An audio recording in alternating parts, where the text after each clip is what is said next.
তো আজকে যেটা প্র্যাকটিক্যাল আমরা করতে চলেছি সেটা হচ্ছে ডিসি শান্ট মোটরের স্পিড কন্ট্রোল ফিল্ড রেজিস্ট্যান্স কন্ট্রোলের মাধ্যমে। তো শান্ট মোটরের ফিল্ড রেজিস্ট্যান্স কন্ট্রোলের মাধ্যমে করতে গেলে আমাদেরকে ফিল্ড রেজিস্ট্যান্সের সাথে একটা সিরিজে আর একটা রেজিস্ট্যান্স অ্যাড করতে হয়। তো এবার নর্মাল ডিসি শান্ট মোটরের যেটা কানেকশন সেটা করতে গেলে আমাদের দুটো জিনিস লাগবে, একটা হচ্ছে 4 পয়েন্ট স্টার্টার আর একটা হচ্ছে ডিসি সোর্স। ডিসি সোর্স হিসাবে আমরা ডিসি জেনারেটর থেকে সাপ্লাই নিয়েছি এবং ডিসি জেনারেটর থেকে সাপ্লাই নিয়ে আমরা 4 পয়েন্ট স্টার্টারে নিয়ে এসেছি। এবার আমরা যদি দেখতে পাই যেহেতু এটা 4 পয়েন্ট স্টার্টার, তার মানে তার এখানে যদি 4টে পয়েন্ট আছে।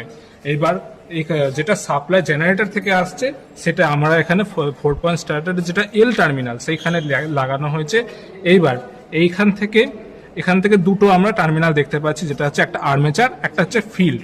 এবার আর্মেচার টার্মিনালটাকে আমরা আর্মেচারের একটা টার্মিনাল থেকে নিয়ে যেয়ে এইখানে আমরা যেটা হচ্ছে আমাদের মোটরের যেটা আর্মেচার টার্মিনাল সেইখানে আমরা কানেক্ট করে দিয়েছি।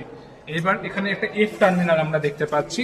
যেহেতু আমরা এখন ফিল্ড কন্ট্রোল করব এবং ফিল্ড রেজিস্ট্যান্স কন্ট্রোলের মাধ্যমে যেহেতু আমরা স্পিড কন্ট্রোল করব, ওই জন্য এইখানে যে এফ টার্মিনাল আছে, এফ টার্মিনাল থেকে আমরা একটা তার নিয়েছি যেটার সাথে আমরা সিরিজে একটা রিওস্ট্যাট অ্যাড করেছি। রিওস্ট্যাটটা অ্যাড করা মানে একটা এক্সট্রা রেজিস্ট্যান্স অ্যাড করা হয়েছে এবং এই রেজিস্ট্যান্স থেকে তারপরে এইখানে আমরা সাথে সাথে এইখানে হচ্ছে আমরা ফিল্ডের যেটা টার্মিনাল আমরা মোটরের ডিসি শান্ট মোটরে সেখানে দিয়ে দিয়েছি।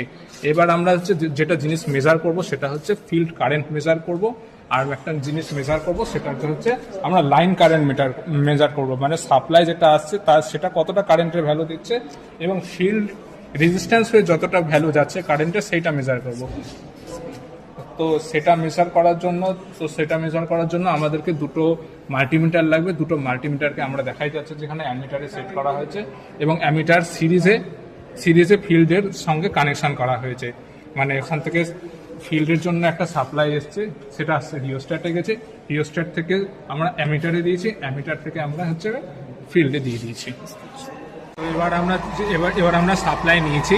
এবার সাপ্লাই আমরা দেখতে পাচ্ছি যে আমাদের সাপ্লাই ভোল্টেজ আসছে 248.2 ভোল্ট, মানে আমরা সাপ্লাই ভোল্টেজটা পেয়ে গেলাম এখানে। এবার আমরা হচ্ছে স্টার্টারের মাধ্যমে এবার আমরা ডিসি শান্ট মোটরটাকে স্টার্ট করছি।